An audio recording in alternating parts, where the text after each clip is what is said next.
And now, without further ado, it is part 2 of this epic 2-part podcast with Gary Jackson, the Master Sergeant. Listen and love it.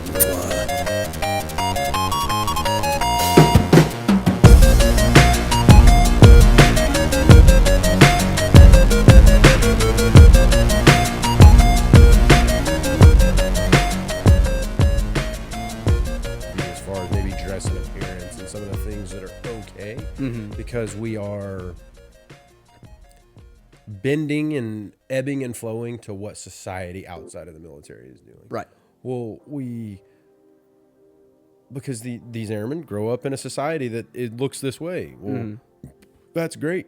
You joined the military. You don't get to do that. You're like your anymore. own little society, But with own social nuances. the military as a whole, not just the Air Force, is trying to very much blend that to where we are not the military we used to be. Gotcha. That's good to adjust, make do. You mentioned you've been overseas. You mentioned, hey boys, we're going out drinking. Where has been like your favorite place to visit, and what? Not trying to get you in trouble or anything, but any kind of rascally kind of going out drinking stories with your buddies. Any kind of silly overseas drinking stories. I tell people that I have been around the world twice and I've seen it once. So you do with that. Elaborate, sir. Elaborate. You do with that what you will. I've drank my way around the globe the first time, and I remember the second time. And what do any shades and remembrances? And one of the things, right? You go to a new place. I mean, I've been all over the world. I've been all over Europe, Asia, South America. Unfortunately, all over the Middle East. Yeah. Not nearly as fun as I can't some of these imagine. places. So. I mean, Germany, Spain, Portugal. All over. 20 years of travel. Inevitably, the first thing you're going to do when you get to a new place, hey, where's the restaurant? Where's the bar? Where can we get some drinks and get a little liquid courage in us? Because now we're in a foreign land and we don't speak the language, but now we want to go have fun. So, that's kind of the ebb and flow. So, any place stand out of like, hey, these are cool locals. They have cool like local moonshine or whatever local liquor they have. Everywhere is unique. I don't want to say any one place stands out more than the other.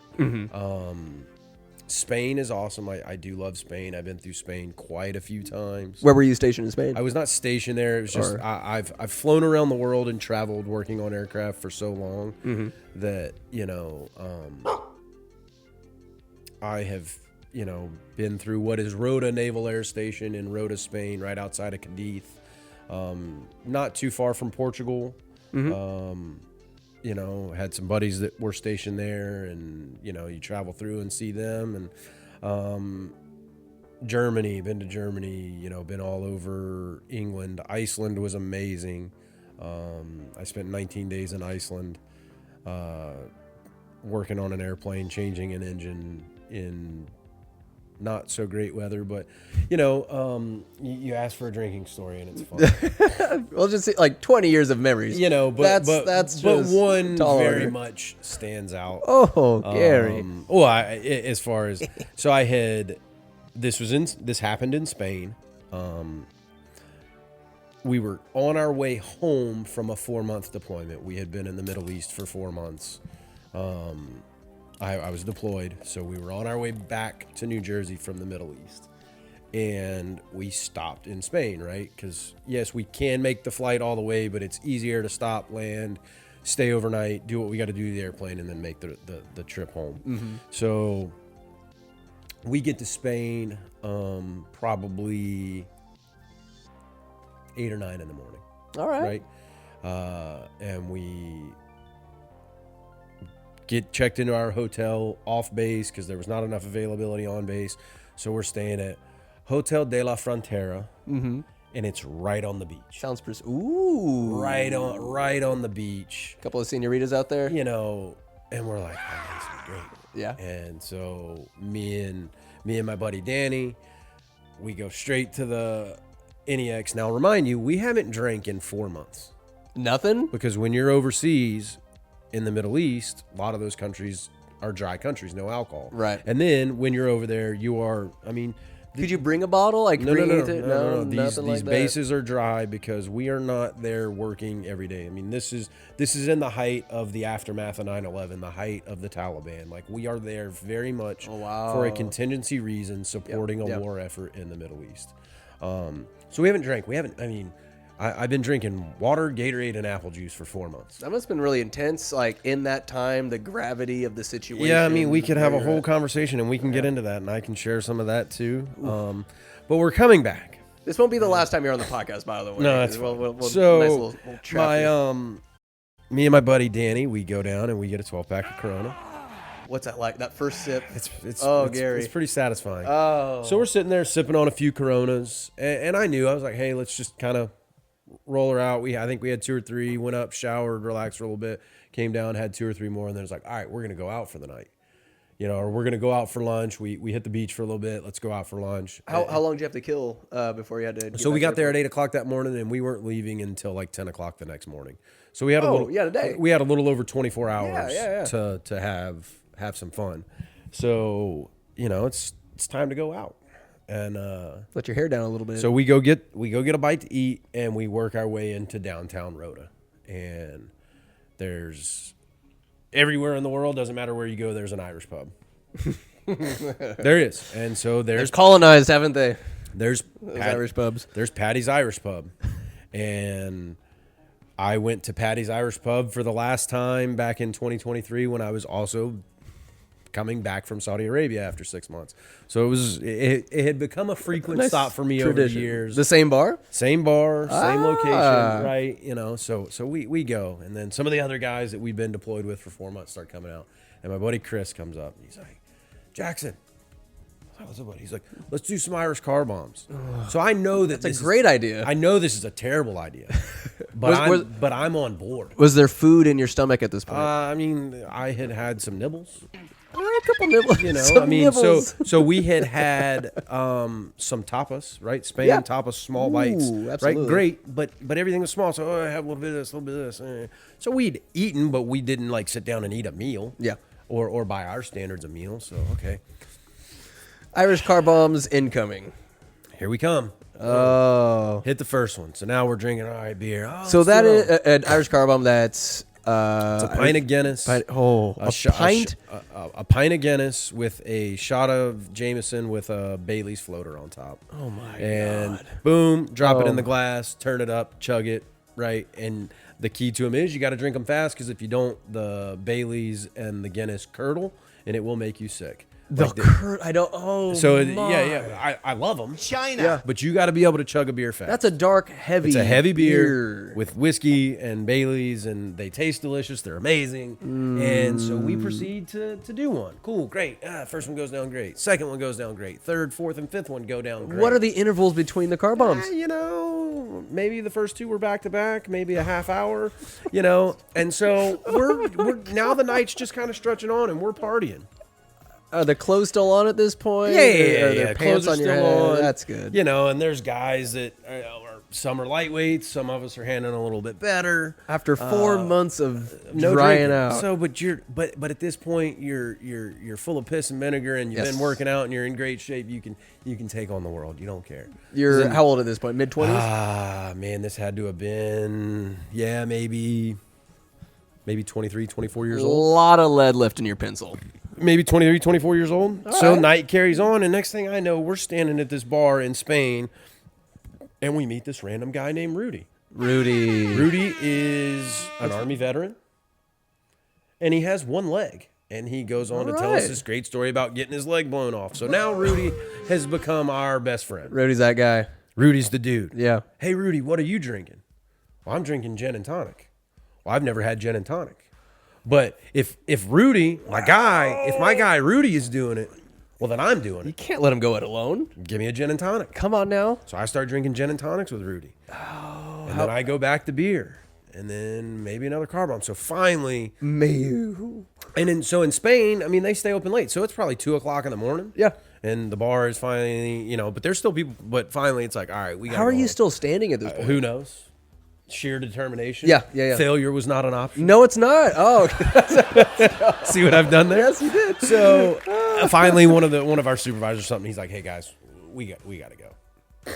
So we go over to the taxi stand. We get a taxi, and we are all just drunk beyond imagination. Blacked out, at least, like just. Well, I mean, you remember that? Like, I'm very impressed. Your memory is just so we coming through. remember driving in a cab, and somebody had said, "Take us there," and I remember we get out and we walk up to this hotel, and I'm like, "This is not the right fucking hotel," and we're like, "We are not at the right hotel," and so we're there for like 30 minutes, and we finally no, this is not the right hotel. So now I've kind of started to blur in and out of like what's going on. Indeed. And so I remember getting back to our actual hotel, and I remember getting out of the cab and doing the lean forward, like stumble, walk, run thing. And I make it to my hotel room. Ooh. I set my alarm clock before I went out. Smart. Yeah, I was going to say. Pro tip. Yeah. Pro tip, if you're ever going to go out with the boys, set your alarm clock, lay your clothes out the night before. What time were you waking up at? I think we had to be up. It's probably 2:30 in the morning at this point, and we had to be up by like 6:30. Oh, you'll totally sober up by that time. Yeah, no, you didn't. Did Gary? Sorry, not Gary. Did Rudy really exist, or was it just Rudy some local was 100% guy? exist. Yeah, and so Not a Rudy figment. and I remember that night we're talking. Oh yeah, man, we're headed home back to New Jersey. He's like, I'm going with you guys tomorrow. And we're like, yeah, whatever, dude. Like, Gary, full shit. Like we're like, this dude ain't going nowhere. Rudy, right? So the next morning we get up. My buddy Danny, he had left early in the night. Them handful of Coronas and one drink down at the bar, and he was done. He went back early. So Danny has to come wake me up.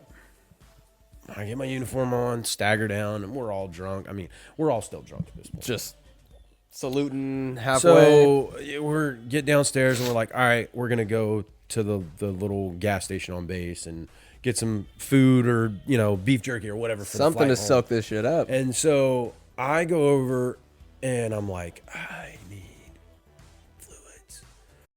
And I grab a yellow Gatorade out of the cooler, and I just crack it open, and I start chugging this yellow Gatorade. Mm-hmm. And that sugar hit my body, and it made me sick. And I remember, and I'm like, Danny.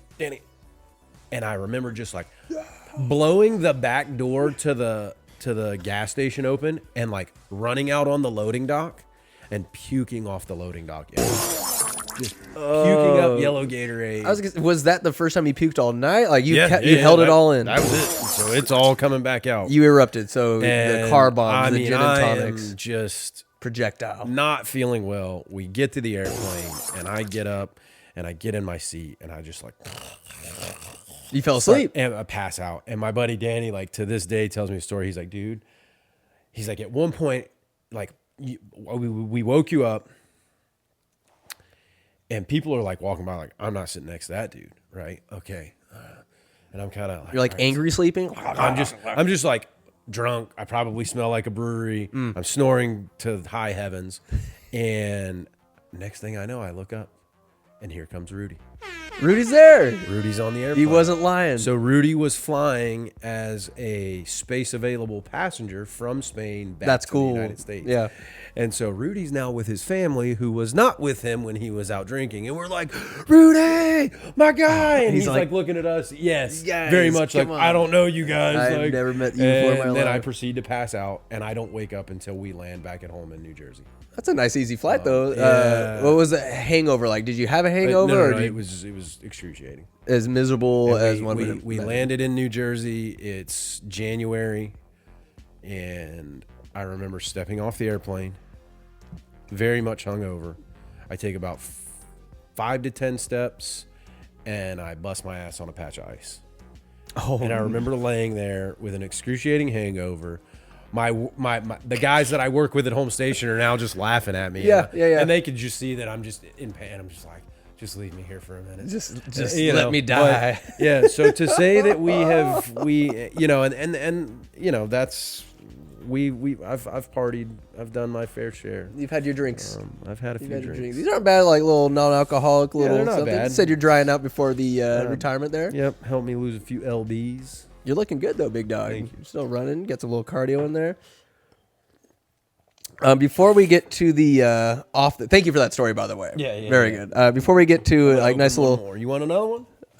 twist my arm, Gary. What do we have here? You want a non-alcoholic West Coast, a non-alcoholic hazy, or a porter? I'll go Best Day Brewing, right on the right. West Coast. It's actually Appreciate good. that. I'll Very take it. 20 years. 20 years. I haven't stuck with one thing in my life for 20 years. You have a distinguished military career. You've ascended the ranks. You've learned. You've lost. You struggled. What's it like? What's it feel like looking down the barrel of retirement after such a long career? I don't know. What are you feeling like? Wow. And it's funny we're doing this now because I am at a point where I'm having to figure that out.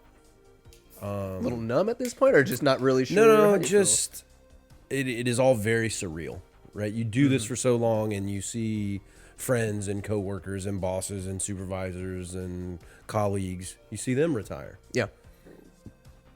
It's never going to be your time.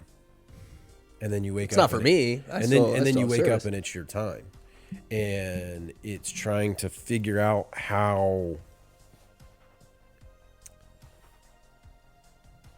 to sum up a career, what that career meant to me.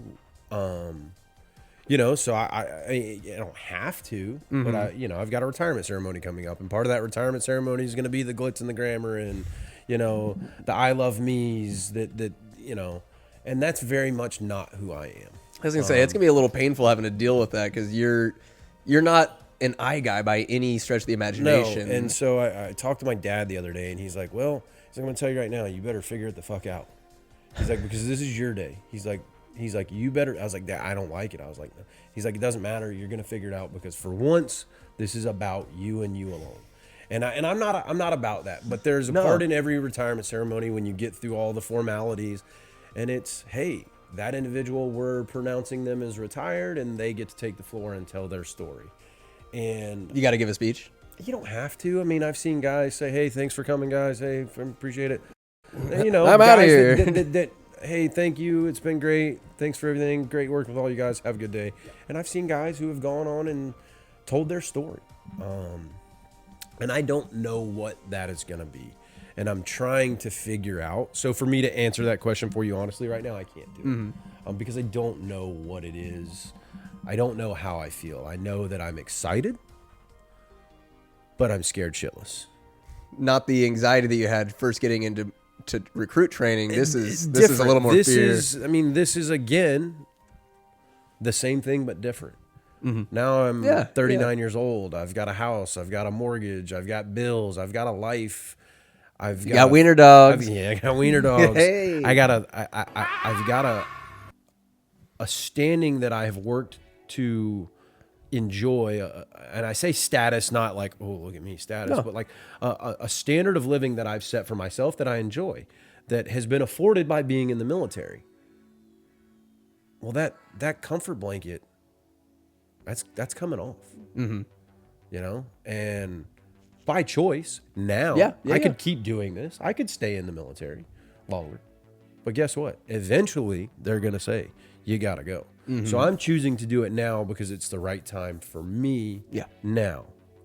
Doesn't mean I'm not scared shitless. No regrets on it, but it's regrets. And you know what? I may wake chapter. up in 6-8 months and be like, what the hell? Why did I get out of the military? What am I doing? You're getting to your routine, though. And I'll figure it out. Yeah. So what has it all meant to me?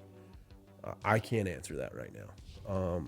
Because I'm still working through that. It's very emotional. Because I can only imagine. I've done this for so long, and I've met so many amazing people and seen so many amazing things and so many horrible things and experienced things that I would never want other people to experience, but they're part of what made me who I am and the ability to be grounded and comfortable in my skin.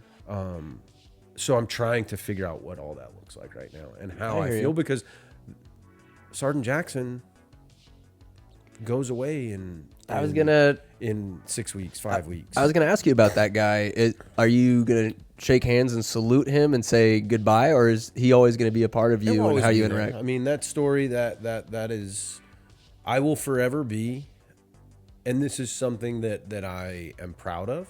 I will forever be a veteran. Yes. So it's funny. We used to mess with a guy at work when the VFW, Veterans of Foreign War, Okay. Used to, if you wanted to join a VFW, your local VFW here, Davis, Sacramento, whatever. If you wanted to join that, you had to go in and you had to show proof of your orders and your ribbons that you had served as a veteran of foreign war, that you had served overseas. So there are veterans. There are people who have never, they've showed up to work at Travis Air Force Base for 4 years, for 6 years. That's it. Never deployed, never gone anywhere, did their job, went home. That person's a veteran. That person is respectably and honorably a military veteran. Yes. There are veterans of foreign war. I am a veteran. I am a veteran of foreign war several times over. I have served overseas 9 times, deployed. I have, oh man, math is hard in public. 6 months, and then what's 8 times 4 is 48? 8 times No, 4? 6 times 8. No, 8 times 4 is 32? 38, 16, 24, 32, and another 6 months. So 38 months of my life deployed to the Middle East. So over 3 years that molded and shaped me into part of who I am. I'm very proud of that. So will Sergeant Jackson ever go away? No, because that person made me who I am. Helped make me who I am. Just like our past is always part of who we are. But am I willing to put that in the back of the closet and bring it out and tell the stories when I need to? Sure. Because I very much, again, have worked hard to find out who Gary is, and I'm excited to pursue that version of myself going forward. I like that. Very good. It's to not know and just, hey, it's an inevitability that you're going to face. And I think you'll persevere. It's kind of what you do. Failure's not an option, right? Yeah. No, it's, so I did want to plug your woodworking's incredible. If anybody's ever been to Hoobies and see the wall, the shelves that hold the glassware. Correct. That's a Gary special. What is the name of your woodworking enterprise? Woodworking the empire that it is going to be is JME Woodworking. It stands for Jake, Murphy, and Elwood. The Wiener Dogs. The Wiener Dogs. Woodworking, and it developed out of a little bit of a hobby, a little bit of, hey, when I was a kid, I thought, man, maybe I want to be a carpenter. Yeah. I don't know. It seemed cool. And I remember having knee surgery in 2010. For what? What happened? So I've had 3 knee surgeries, 2 shoulder surgeries. Goddamn, Gary. I've got 2 ruptured discs in my back. Yeah.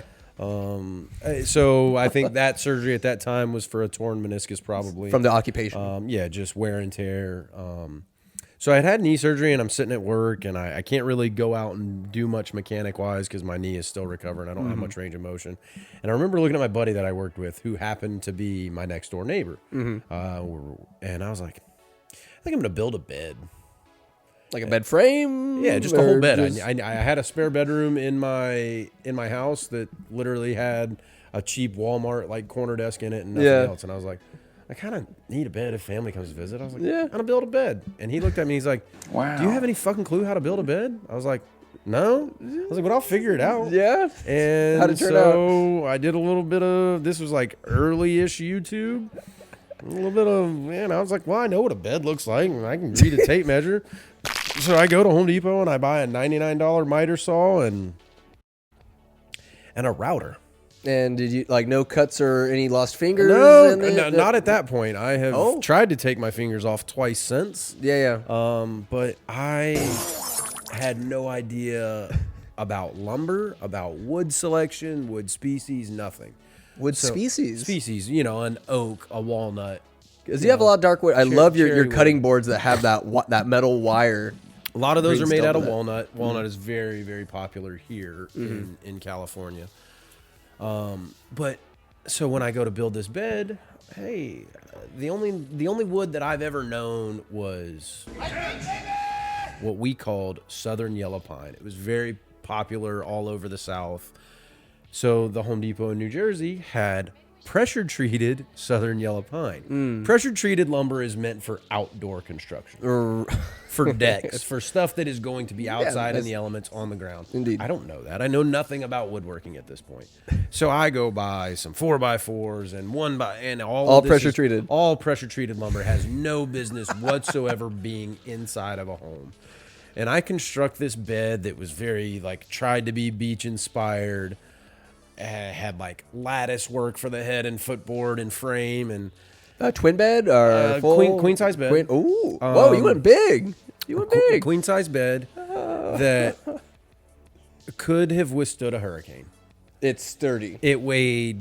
How heavy my was it? lord, that thing because it was solid pressure treated 4x4s, pressure treated 2x4s. I mean, this thing is beefy. Had to have smelled great too. Beefy. So then I know nothing about pressure treated wet lumber. So here I am. I get this pressure treated lumber and I try to paint it white with this shitty latex paint from Lowe's. I know nothing. So the green from the wood is bleeding through. I'm like, whatever, it looks awesome. And I'm proud of it because I built it and it functions and I can put a mattress and a box spring on it and you can lay on it. Well, we go to move it. A year later when we move out of that apartment and there's green stains on the carpet from the pressure treated lumber. No. But, so I built this bed and it functioned and it did what it needed to do. And How'd that feel? You made it. It kind of sparked a thing. And then On a bum leg, no less. On a bum leg, no less. And then this is the point in time where pallet wood furniture was the rage. So what do? Well, hell. If everybody on the internet's doing it, I'm doing it. Right. So I start finding pallets. And I make a set of coffee table and end tables for my house to replace the ones I had from IKEA or wherever. I don't know. You get good at sanding? Would you lacquer and kind of stain it? And so got fancy with again, it? I'm still trying to learn what tools do what. But I'm like, hey, well, the guy on the YouTube video has that tool that I've never used that I didn't even know existed, but he's using it, so that means I must need it. Yes. And so I go buy a planer and a router.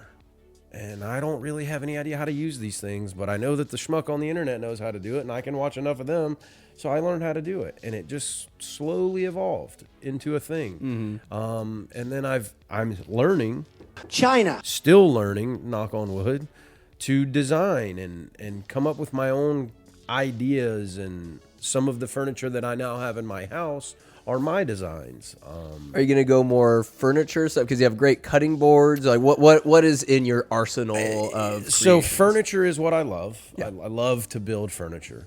I have a blast when I get to make cutting boards and cheese slicers and small things. Those cheese slicers are very that. That's the most unique thing I've seen. I love doing those. And those are what I like to call quick wins in the shop. If I'm in between of a big project, I can put together a handful of cutting boards in a weekend. Then you go to the farmer's market, the craft fairs. Things like that. When and where I can. I actually have a little, I don't want to call it a vendor fair, but I had a lady reach out to me the other day from the Seroptimus Club in Dixon to come out. They're doing a wine tasting and art thing, and she had heard about my work and seen it on the internet and invited me to come out to be one of their vendors and artists there. So I'll do that in March. Word of mouth is the best advertising. So do a lot of the small stuff. Obviously, I want to get into the furniture because those I pride myself on building a thing that's going to last. I don't want to build a piece of IKEA furniture or a piece of Walmart furniture or whatever the case may be.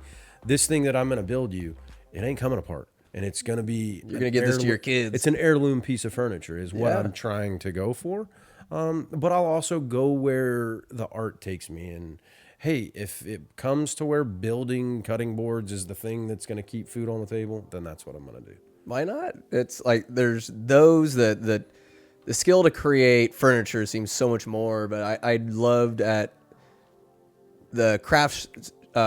fairs, say a coaster or a bookmark that's made out of wood or a pen that's just so. I feel like that's such a different layer or element of woodworking. Yes, and very craftsman, but it's just what you got so far, I think is awesome. And then Thanks, I man. think you'll have like a catalog. Oh, you want this? It'll take Hopefully a week or so. I'm trying to figure that out. I am not the best at social media and advertising. Again, not have been my strong suit, but that is part of what I'm going to push myself to learn going forward. You have some time coming up, sir. Well, we're gonna figure it Get out. some learn. Could that be something that if it could be full time, I'm, dive into it? I'm hoping. Yeah. You know, and fortunately, I've set myself up over the last 20 years of my career where I knowingly built in about a year after I retire to go full on and see what this thing's going to do. Some passion. And if it works, it works. And if it doesn't, I know that I can go get a job. Yeah.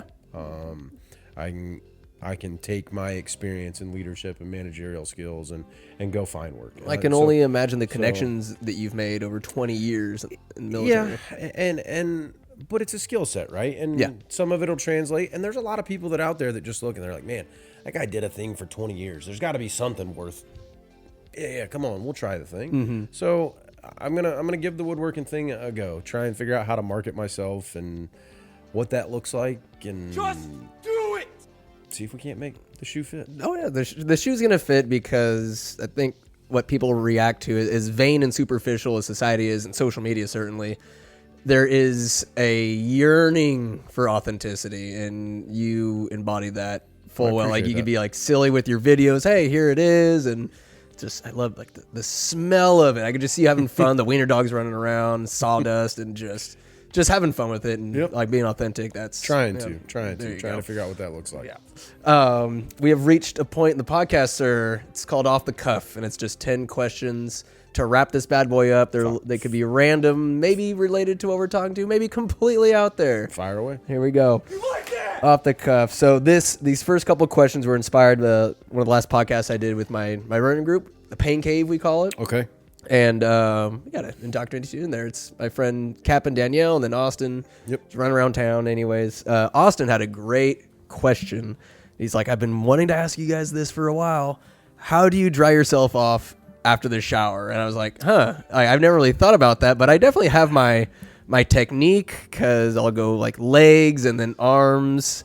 It's like I have a way of going about it, but I never really talk about it with anybody. Do you have a method? Obviously, I've got a luscious head of hair here. Yeah, it's got to be tough.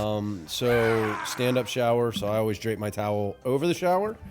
Yes. Water off. I pull the towel in, kind of dry the head, the face, and everything. Get the face. And then I'll step out onto the rug and dry my legs, and then move across to my counter and dry the rest of my body. So you're moving positions. Yeah, like, because I have a rug right outside the shower and then a rug close to the sink. So I'll dry my legs off to where I can move over to the sink, and then that's when I do the arms and the old back scratcher move to dry the back. You got to get it. Yeah.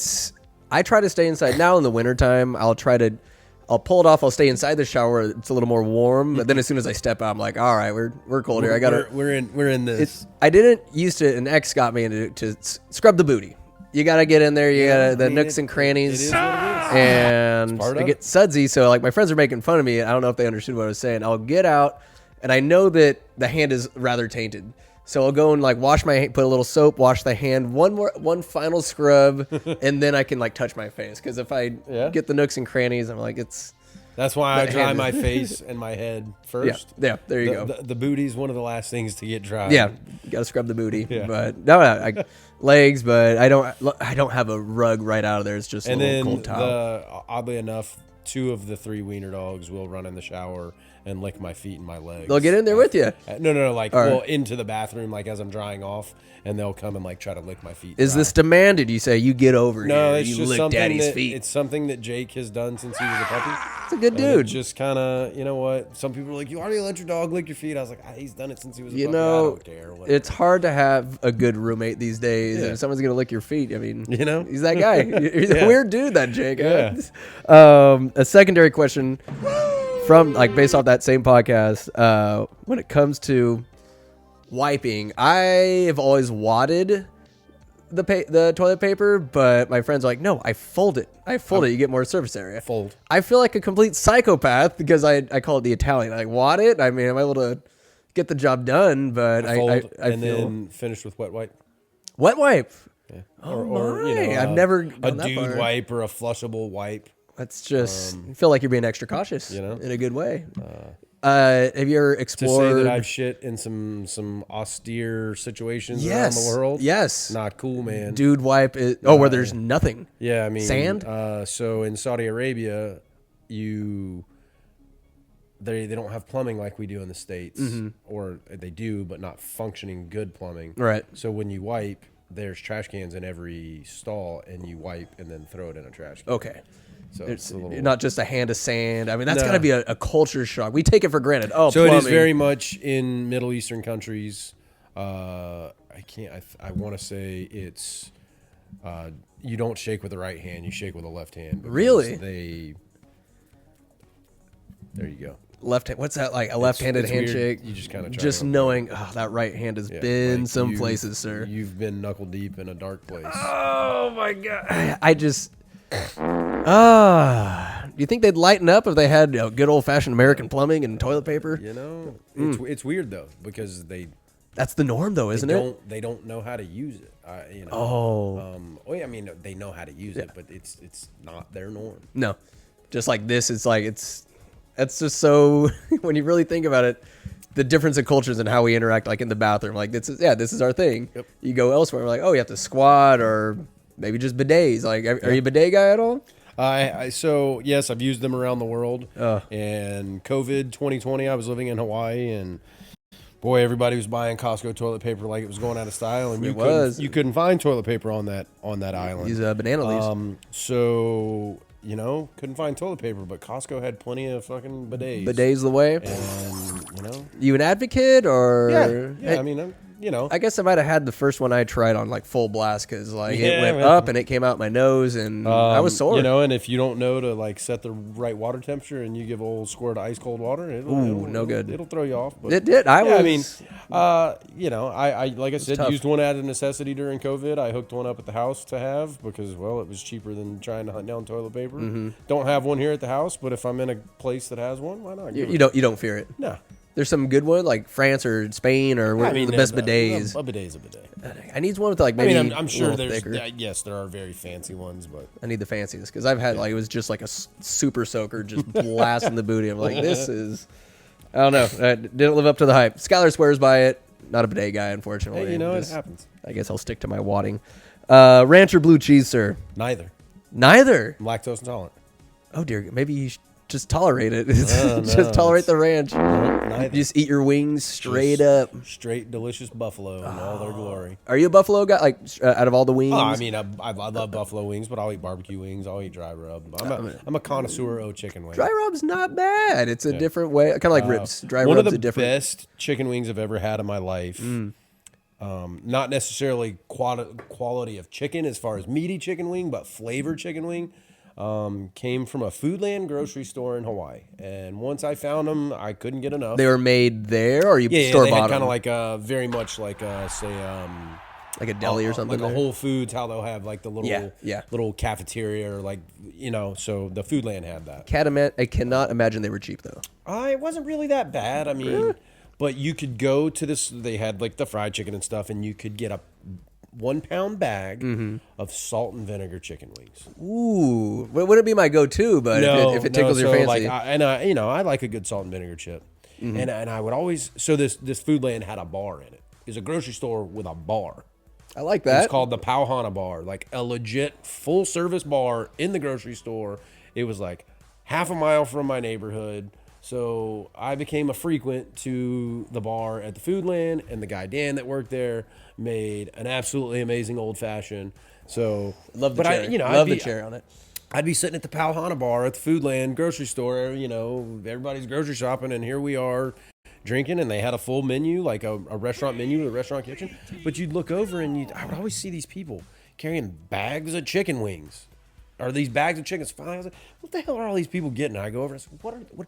She's like, oh, you get a pound of chicken wings. You went up and just talked to the people. Yeah, no, I went up to the people who work there, and I was like, hey, I see everybody walking away with these bags. What are they? She's like, oh, they're getting bags of chicken wings. I was like, when do you need chicken wings? And I'm like looking like, where's the buffalo wings? There's nothing. There's these chicken wings. She's like, yeah, salt and vinegar chicken wings. I was like, oh, okay. Just that easy. And I was like, all right, man, I got to try these things. What was it like? I've never done drugs.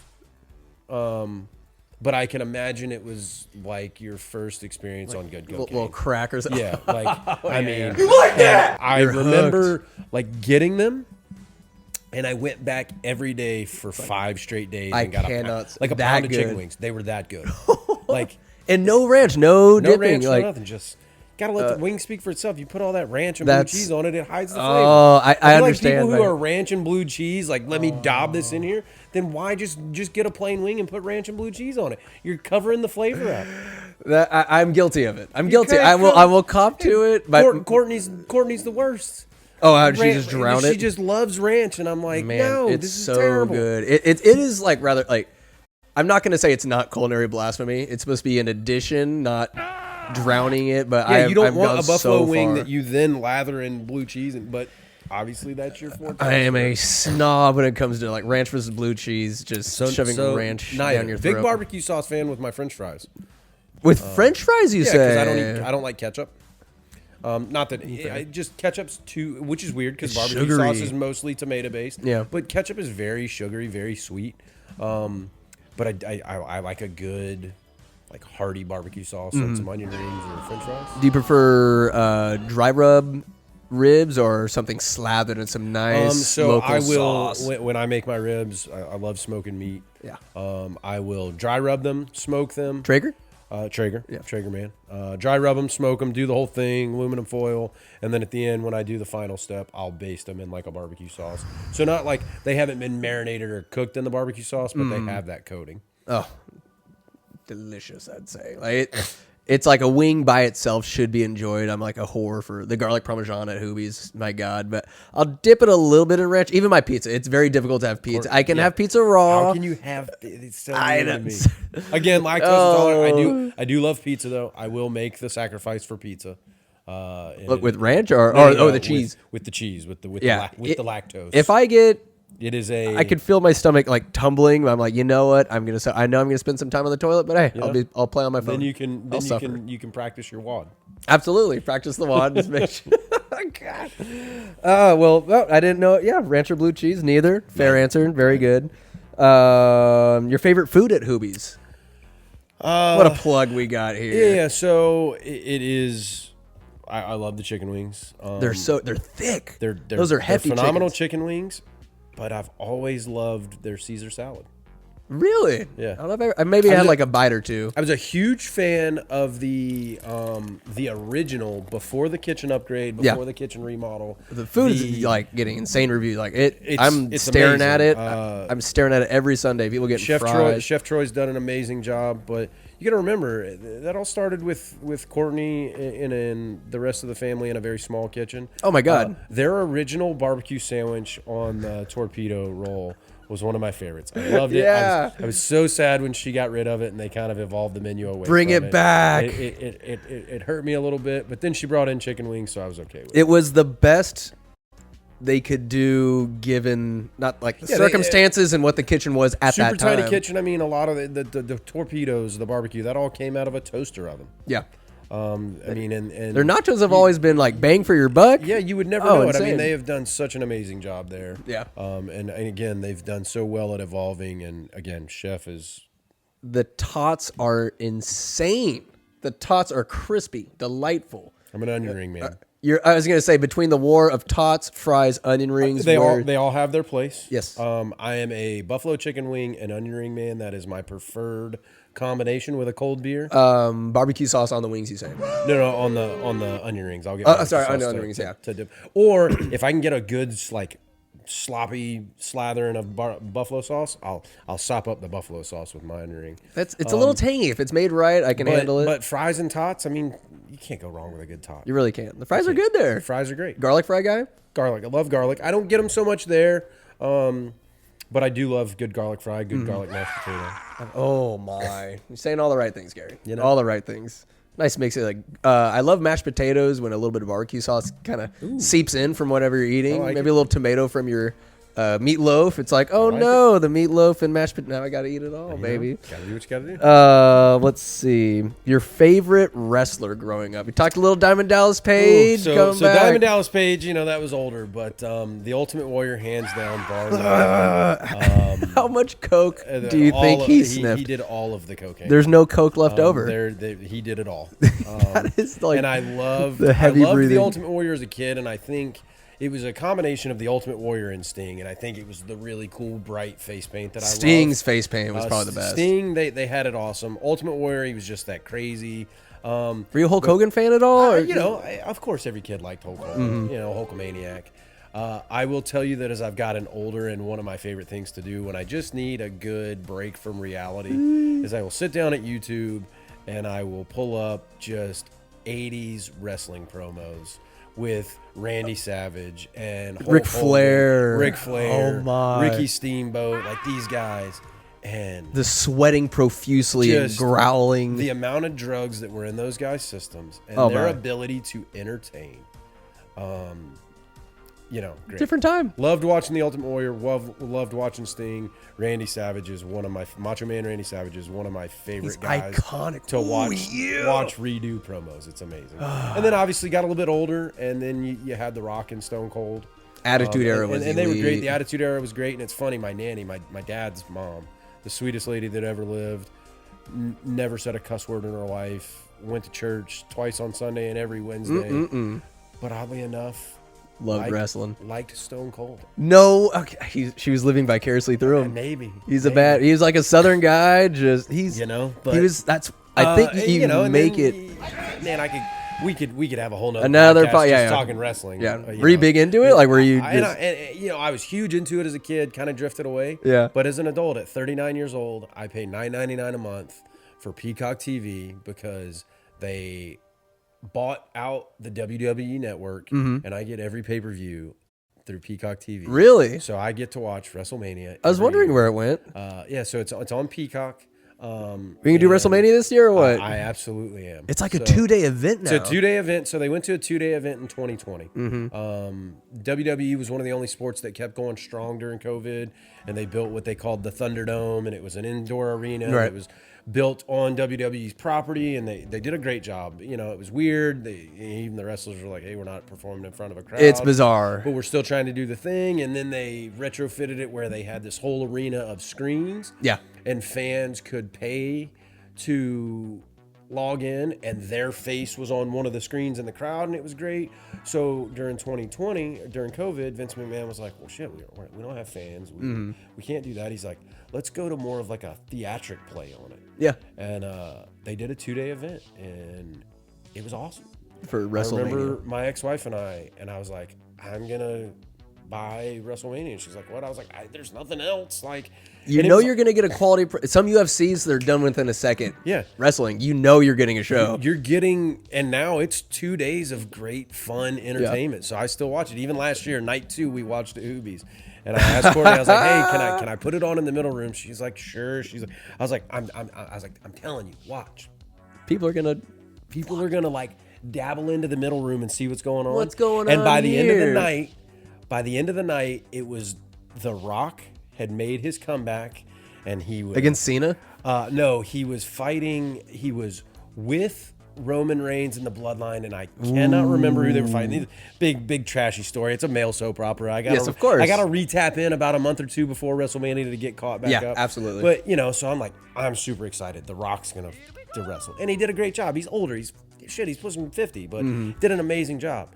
But next thing you know, you look around the middle room of Hoobies, and there's like 10 of us. No way. Chops was there. Nick that works there. There was a couple of other just random Shout out to Nick, dude. I love that guy. Nick's awesome. But a couple of random patrons are just like sitting back there, and we're just hooting and hollering, having a great time. And Courtney's like, what the hell just happened? I was like, yeah, because all of these grown men watched this as a kid, and they're not going to pay for it on their own. But if it's on, they're going to be like, yeah, hell yeah, I'll watch absolutely. this. Absolutely. And so it was great. And so I told Courtney I'm going to do my damnedest to have a 2-night WrestleMania watch party at Hoobies. Why not? Like, advertise it. That'd be fun as hell. Yeah, I gotta sell the boss on that one. Yeah, well, we'll twist some arms. We'll make it happen, baby. Oh God, I love it. I was a big Jeff Hardy guy. Big Jeff Hardy guy. Like he had I just like it. fearless. The Hardy Boys as a tag team. They were awesome. They were awesome. That dude, that would do his swanton off the top of a ladder. Bomb. He's wild. He's crazy, man. Love He's those a guys. madman.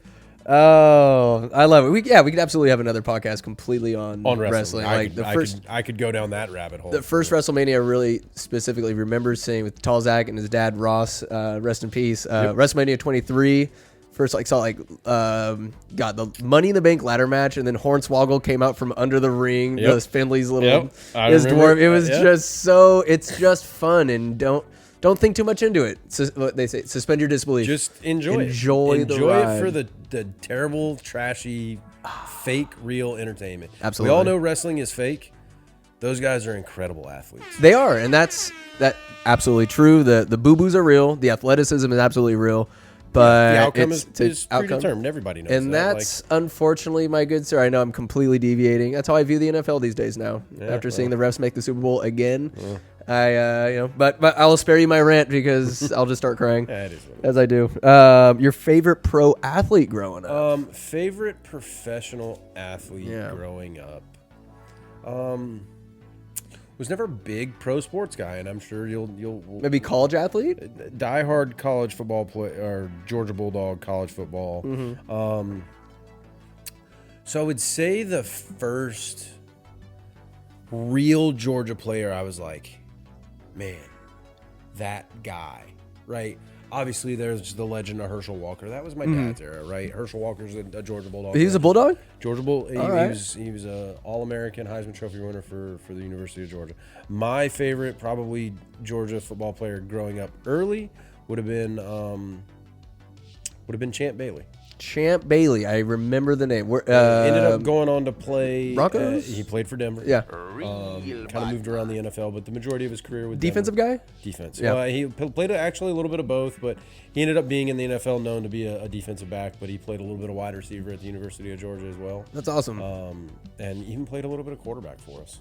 He played quarterback for you guys? Out of necessity. You guys are out of players. We were just, it was not, that was not the heyday. Me growing up as a Georgia fan, and that's why everybody says, how are you such a Georgia Bulldog fan? I've been a Georgia Bulldog fan since I was knee high to a duck. Yeah.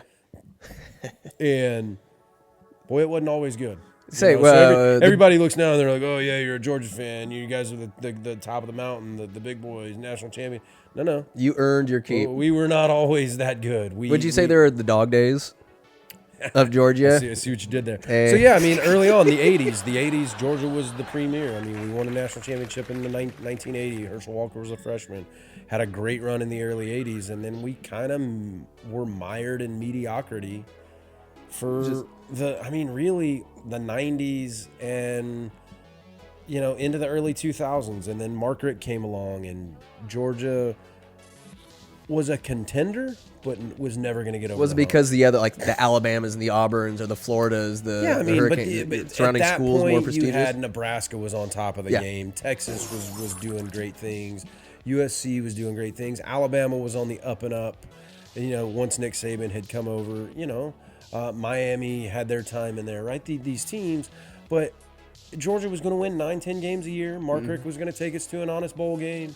Never going to win a national championship with Mark Richt. Always a bridesmaid, never a bride. Yeah, so finally Mark Richt moved on after the 2016 season. Kirby Smart's come over, and the rest is what people know of Georgia Bulldog football now. What was it like to win the Natty? Oh man, Georgia winning their first national championship of my lifetime. Yes, the 2021 season, 2022 national championship could not have come at a better time for me personally. I needed that, and not so much in the aspect of, oh man, because I care very much about college football. Yes, I'm you a do. diehard Georgia Bulldog fan.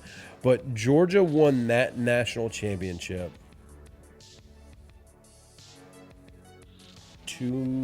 just under 2.5 months after my ex-wife left. Yeah. And said she wanted a divorce. So it was like, I needed You're that hurting. in life to give me that little spark, a little man, this is okay. And I immediately went the next day, and I went and got this Yes, national sir. championship tattoo the next day. And and then It fits you. Kind of worked through life and turn around, and we go 15-0 and undefeated the next season. And I was fortunate enough to go to the national championship with my brother and Courtney. Are they as ravenous? Or is your brother as ravenous as a fan? Yes. I mean, that is my family. Why are college fans so much more, dare I say, ravenous than NFL fans? It seems that they're cut from a different cloth. You know, and it's weird. I mean, that's regionally as well. So in the South, college football is life. Yeah. But you go up. I lived in New Jersey. Everybody in New Jersey, it's, Eagles, Giants, Jets. No, okay, because, well, their colleges suck. Rutgers is, it's like, what's to watch them? Rutgers is terrible. No one cares about Pitt. You know what I'm saying? Yeah. But in the South, like, it matters. And really, the Falcons suck. So, but it's just, you got Kirk, baby. And when people ask me, why are you that way? And I was like, I don't know, because that's just. My dad was a diehard Georgia Bulldog fan, and that's just what what you do. That's just what you do, and it becomes a part of who you are. So yeah, got the opportunity to go to the national championship for the 2022 season, 2023 national championship. It was great. It was a phenomenal experience. The game sucked. You lost? No, we beat TCU 63-7. Oh, I mean, as a Georgia fan, it was amazing, because it's like, we're 8 minutes into the football game, it's like we're walking out of here national champions, back to back. There was bittersweet. Yeah. But the experience, oh my God, I got to go to the national championship. What was the juice like, being around that electricity, that atmosphere, high fiving complete strangers? It was awesome, but it was disappointing in the same time, and I'll tell you this. That was the first college football game Courtney's ever been to. She got to go to the national championship. And I told her, spoiled this woman. I was like, hey, Court, I was like, man, this was great. We got to go to the national championship. I will never take this experience away. I was like, a Saturday night game in Athens, Georgia, home game, middle of the season, is 1,000 times better than what we just experienced. Because, the game was at SoFi Stadium down in L.A., SoFi Stadium, no tailgating. You can't tailgate. You can't nothing. What? There was nothing. How did they stop people from tailgating? They literally had cops driving around, shutting people down. That is tickets. A huge part of the college football and it was lore. upsetting, because we drove Betty, my pickup truck, from here to L.A., loaded with all my tailgate gear. And we go to set up, and they're like, no, you can't, no tailgate. I was like, what the fuck are you talking about? It's college football. That's what we do. Yeah. That's why I got here fucking 6 hours before the game. So people just wait and just watch the game as they tailgate on they TV? had this tailgate experience that you could go to. But the key to going to it was you had to go into the stadium. Because it was SoFi Stadium, you can get in. So now it's but once you go in, you can't get back out. And so now they want you to go to this tailgate experience where you got to buy a $12 beer and do this. So that is some absolute horseshit. I would have stayed inside the car and drank my ass off. Yeah, and that's what we ended up doing. And it was rainy, and it was kind of a shitty day, so it wasn't the greatest day to tailgate anyways. So me, Courtney, and my brother went back to the house before we left for the game that afternoon, or that early afternoon. We cooked a bunch of bratwurst and hamburgers at the house. So we kind of pre-packaged all our tailgating food, because we even knew, hey, even if we tailgate, it's raining, it's going to be a pain in the ass to grill. So we cooked some food at our Airbnb, and we literally just went back to the truck and popped some umbrellas over the doors and ate some hamburgers and bratwurst and watched Georgia hype videos and highlights in the truck. You made the most out of it. Best you could. I feel like that is such an admirable trait, because for me, it'd be so easy to be Mr. Poopy Pants. Oh, this day's ruined. We can't do this, and then just chalk the whole day up as a loss. There was no taking that day away from me and my brother. And it was funny because Courtney got to see a version of me she'd never seen with my brother. There's Gary, there's Master Sergeant, but then who is this Bulldog Gary? So does he have a name? No, that is just. Saturdays are a sacred space, and I tell people, hey, is that Gary Plus? That is Gary on a different level. I pace around my living room. I scream at my TV. The players can hear me cheering from my living room in California. As they should. It's just that's how it is. So she got to see me and my brother live a dream of ours. So you're saying we're due for a trip to Georgia to watch the Bulldogs? Oh, absolutely. We're due. I haven't been able to go back to Athens for a game since 2015. So it's been almost 10 years since I've seen a Georgia home game. Got to go to the national championship a couple years ago, and in 2017, when I was living in Hawaii, I got to go to the Georgia Notre Dame game in South Bend, Indiana, which was amazing. It was a bucket list item. South Bend, the campus of Notre Dame is unlike. This seems iconic, old school. It was just absolutely amazing experience. Brick buildings, just great game. We walked out with a 19-17 win.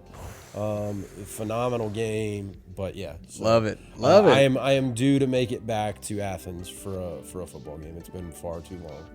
Damn it. So no, I'd like to say we got some time coming up. Yep. Failure's not an option when it comes to going this. We got to go. We'll made it up, baby. I'll be good and retired this football season. So just go full bulldog. Nothing holding me back. Let's go. Dogs off the leash. How many wiener dogs is too many wiener dogs? Oh, there's never enough. Never enough. Never enough. I've been trying to get Courtney to let me get a fourth one. Get four or five? She says I can have one when I retire. So I have 3 currently. Jake will be 16 this year. Murphy will be 15 this year. These old dogs. Elwood is 10. So they're older guys, but they're still going strong. They're still healthy. They're good dudes. Yeah, I love them. I love them. I mean, and those dogs have been through everything that I've been through. They've been through. Mm-hmm. Every deployment that I went on, they've been through. You know, I remember having to drive them from New Jersey and met my mom in North Carolina. She drove up from Florida, and took my dogs for 5 months while I was deployed. What a good mom. You know, good mom. Courtney took care of them in 2023 when I was gone for 6 months. Yeah, I mean, yeah. It's you know, but they've been through everything. They've been there when I've come home from overseas. You know, they've moved from New Jersey to Hawaii to California. So yeah, I mean, they've been a big part of my career too. Mm-hmm. You know, they've always been there when work sucked and when things got bad. My dogs were always there for me. They're your boys. They're my boys. They're your dogs. I love it. I wish those little bastards would get a job, but they're cute. I mean, you could do like Instagram. They're just expensive. Yeah. Oh my God. They're expensive. Well, no, yes, sir. That's why I got cats. You know, a little more self-reliant, I suppose. Here's kind of a question. Takes a little bit of setting up. Okay. You're on the phone with somebody. We're talking, and they don't get the hint that you're trying to hang up. That it's like, hey, like it's right. Time to put it to a conclusion. Like my mom, shout out to Debbie Gertz. She'll like be like, she's awesome. Love her to death. Anyway, she'll drop in anyways. And sometimes I do that too. Like, all right, so just start drawing out my words a little bit longer. Are there any hints that you have? No, I literally am just like, hey man, I gotta go. It just, again, I guess true to your, again, just staying true to yourself. You know, hey, like, see you later. All right, man.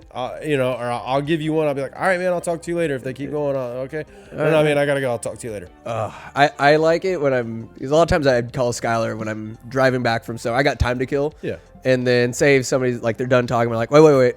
I'll do as much as I can to waste their time. They're like, wait, one more thing. But then I just won't say anything. They're like, fuck you. Yeah, I'm pretty blunt. Like, hey, man, I gotta go. I gotta go. I'll give you a call later. Talk to you later. Very good. Favorite cereal? Fruity Pebbles.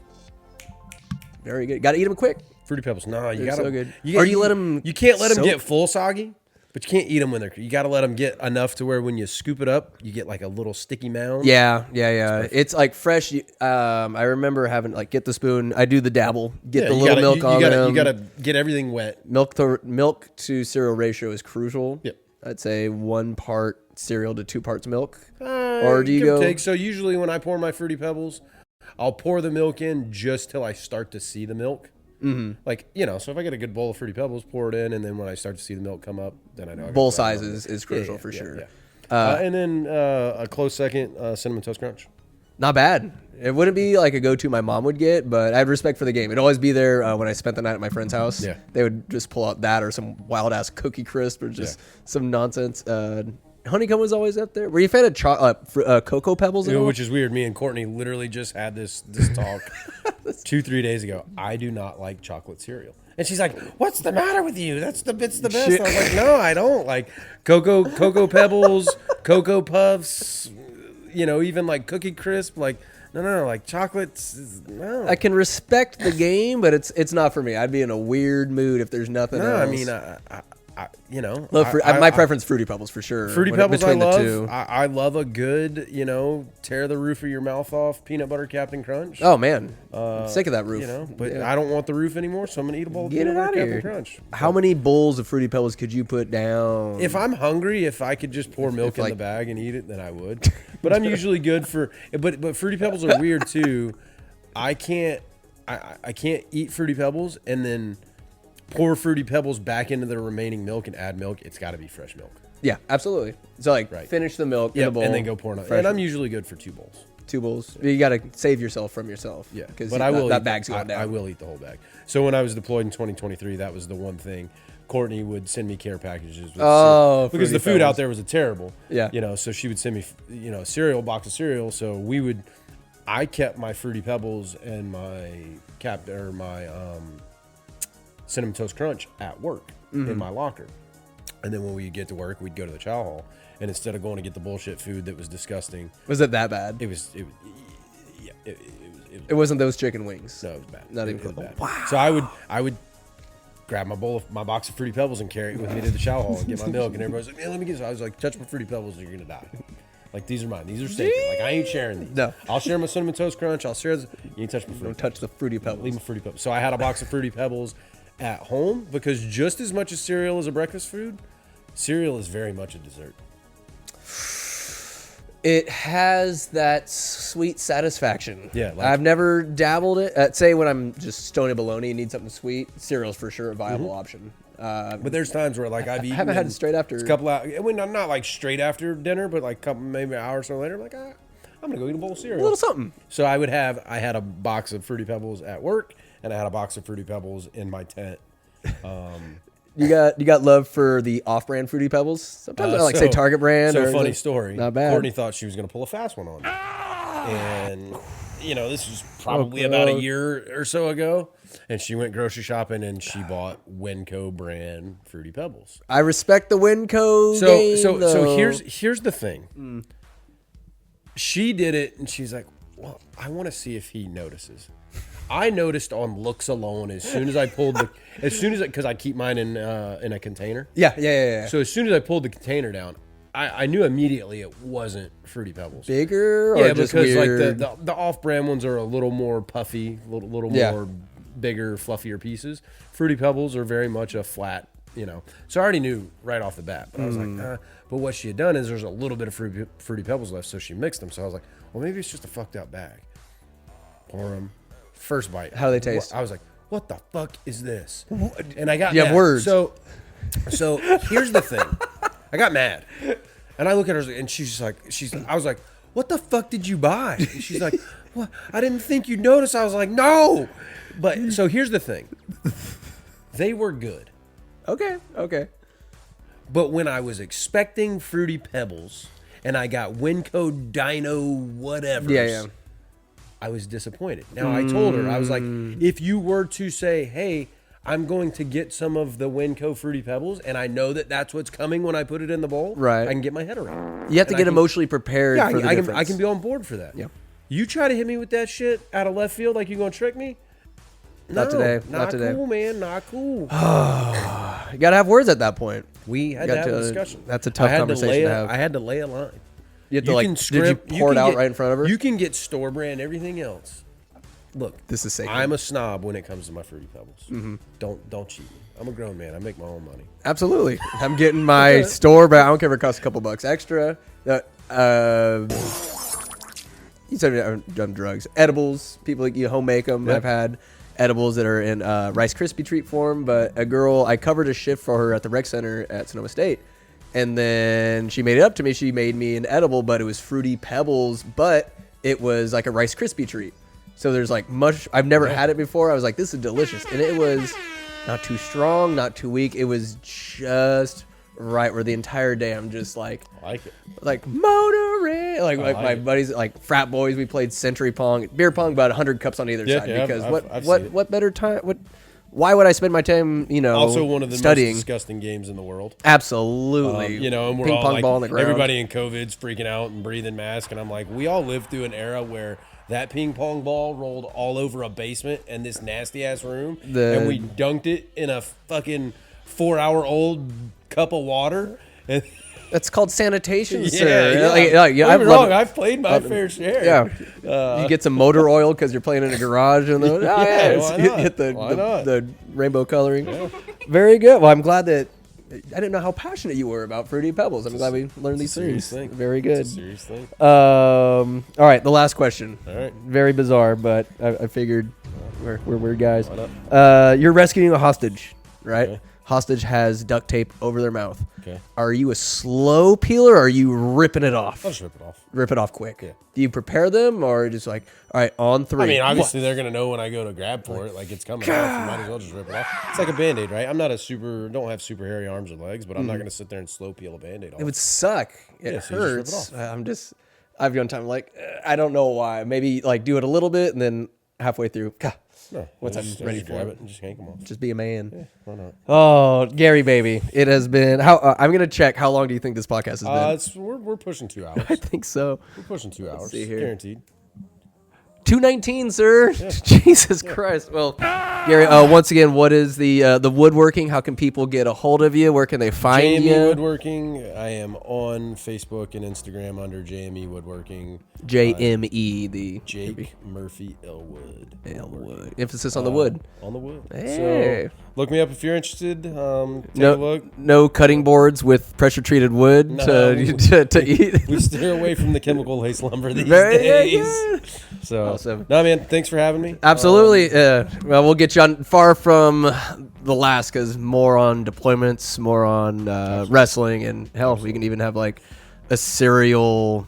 I do like little tournaments of just I've done best chips, the best like some best '90s movies. So I think cereal is on deck for. We gotta find out like it. who the number one cereal is. Miss Vicky's hot jalapeno chips, by the way. Miss Vicky's hot jalapeno chips. Hot Oh, the jalapeno. champion chips. Yeah, I'm just telling you. Oh my god, a big French onion sun chip? chip guy. Oh yeah. Alrighty, guys. Thank you for tuning in. Until next time. You lose! Good day, sir!